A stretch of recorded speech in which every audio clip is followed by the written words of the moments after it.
Rohingya. Dari sekian banyak etnis, mereka adalah etnis yang paling teraniaya di dunia. Tidak diberikan kewarganegaraan, dibatasi geraknya, tidak diberi akses ke pendidikan, apalagi mendapat pekerjaan sebagai pegawai negeri.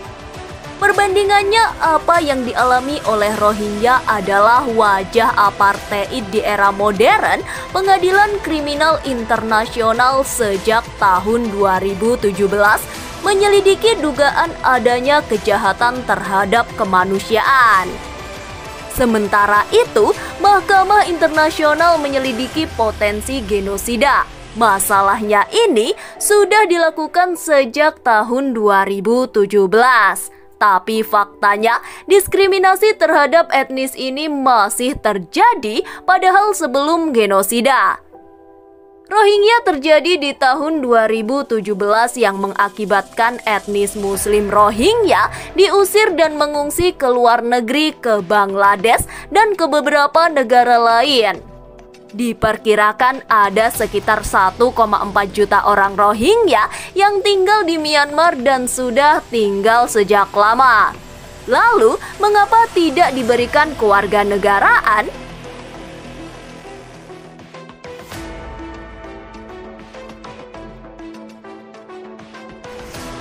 Klaim pemerintah Myanmar, Rohingya adalah migran kolonial Inggris dan pasca kolonial dari Chittagong.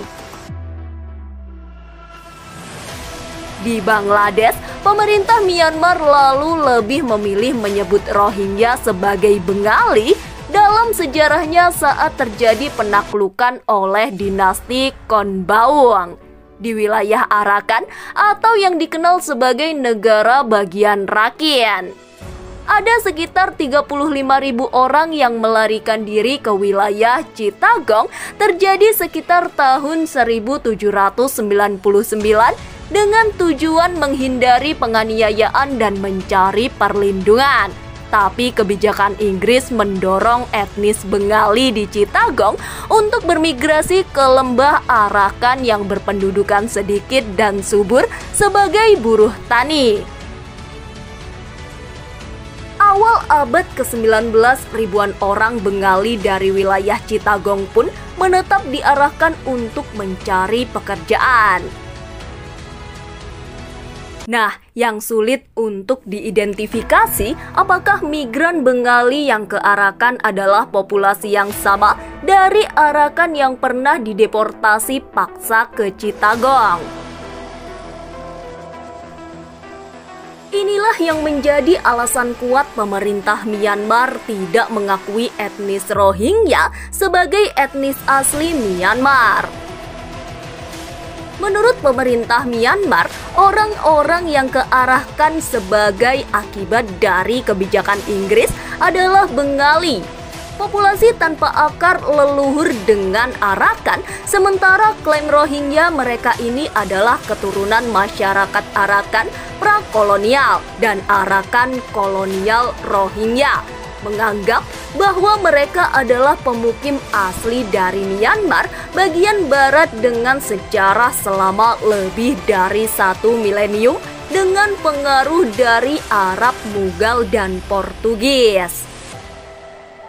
Pemerintah Myanmar memang mengakui populasi Muslim prakolonial di Arakan sebagai Kaman.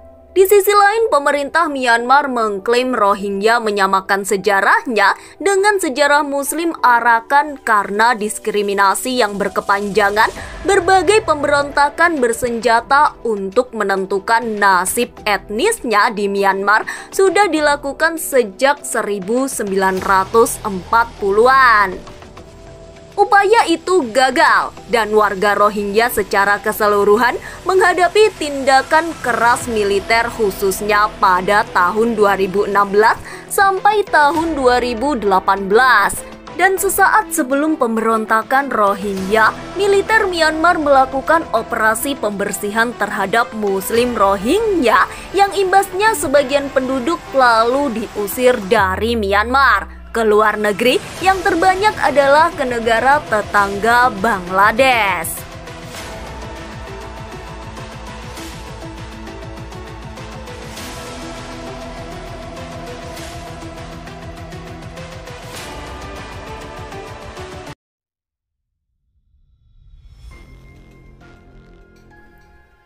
Sejak tahun 2015, sudah ada lebih dari 900.000 pengungsi Rohingya yang melarikan diri ke Bangladesh saja. Belum pergi ke negara-negara sekitarnya serta negara-negara mayoritas Muslim. Sementara itu, lebih dari 100.000 orang Rohingya di Myanmar dikurung di kem-kem pengungsi internal warga Rohingya yang diusir selama bertahun-tahun. Harus menaiki perahu antara bulan November dan April ketika laut sedang tenang untuk mencapai negara-negara Asia Tenggara, termasuk Malaysia, Thailand, dan Indonesia untuk mencoba mencari perlindungan dan penghidupan Indonesia. Indonesia sebenarnya bukanlah negara tujuan para pengungsi untuk mendapatkan suaka politik, tapi hanya sebagai negara persinggahan. Tujuan mereka itu rata-rata ke Malaysia atau ke Australia. Indonesia juga tidak terikat dengan konvensi internasional soal pengungsi yang tidak mengharuskannya untuk menampung pengungsi Rohingya, dan sebenarnya yang terikat perjanjian UNHCR itu adalah negara Malaysia, Australia, dan Singapura. Tapi negara-negara ini menutup wilayahnya dari penerimaan pengungsi Rohingya. Kemudian atas dasar kemanusiaan, para pengungsi Rohingya di Indonesia pun ditampung.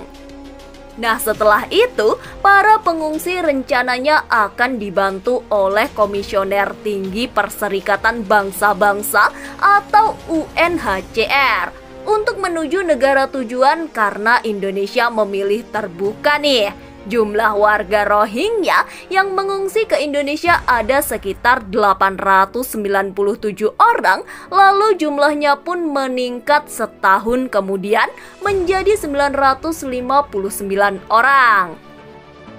Pada periode 2019, gelombang pengungsi Rohingya mulai menurun. Jadi hanya 582 orang seiring dengan proses transisi demokrat di Myanmar. Tapi carut-marut politik yang berujung pada kudeta di tahun 2021 membuat jumlah pengungsi Rohingya kembali meningkat menjadi 921 orang.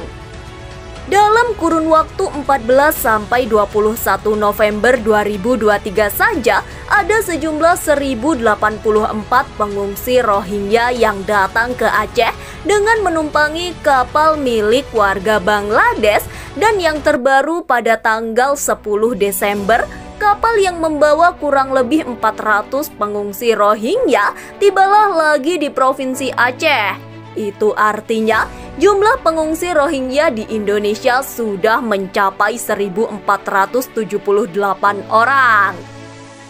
Menurut Menko Polhukam, Mahfud MD, ini belum dihitung dengan pengungsi Rohingya yang ada di Pekanbaru, Riau. Jumlahnya ada 982 pengungsi. Di balik gelombang pengungsi Rohingya ada fakta bahwa ada jaringan penyelundup pengungsi Rohingya ke Indonesia. Para pelaku diduga memfasilitasi kapal kayu untuk membawa para pengungsi. Dari hasil penyelidikan, agen dengan sengaja membawa pengungsi ke Aceh. Ongkos tiketnya itu antara 7 juta sampai 14 juta. Para agen ini meraup keuntungan mencapai 3 miliar. Sayangnya, setiba di Aceh, orang Rohingya itu ditolak warga Aceh. Menolak kedatangan pengungsi Rohingya masuk ke wilayahnya, bahkan pengungsi Rohingya sudah direlokasi karena kedatangannya ditolak warga Aceh. Alasannya tidak ada tempat penampungan khusus untuk para pengungsi. Selain itu, pengungsi Rohingya dinilai membuat masyarakat tidak nyaman terhadap kegiatan-kegiatan yang mereka lakukan. Dalam rekaman video, nelayan Aceh di tengah laut mengusir kapal bermuatan para pengungsi yang katanya seringkali membuat keonaran ditolak oleh warga Aceh. Menurut kesaksian warga dan camat, jangka pengungsi Rohingya disebut membuang bantuan sembako ke laut yang diduga karena mereka bersikeras ingin mendarat di pinggir pantai dan menolak untuk dipulangkan ke negaranya. Muncul juga video yang memperlihatkan kalau pengungsi Rohingya buang makanan yang diberikan warga ke semak-semak. Lalu video memperlihatkan pengungsi Rohingya protes dengan porsi makanan yang sedikit. Ada juga dengan narasi kalau pengungsi Rohingya menghina Indonesia miskin. Nah, bermunculan tuh statement terhadap pengungsi Rohingya bukan cuma dari warga lokal, tetapi juga dari jagat media sosial. Akar masalah mengapa masyarakat menolak karena ada banyak hoaks dan narasi kebencian beredar.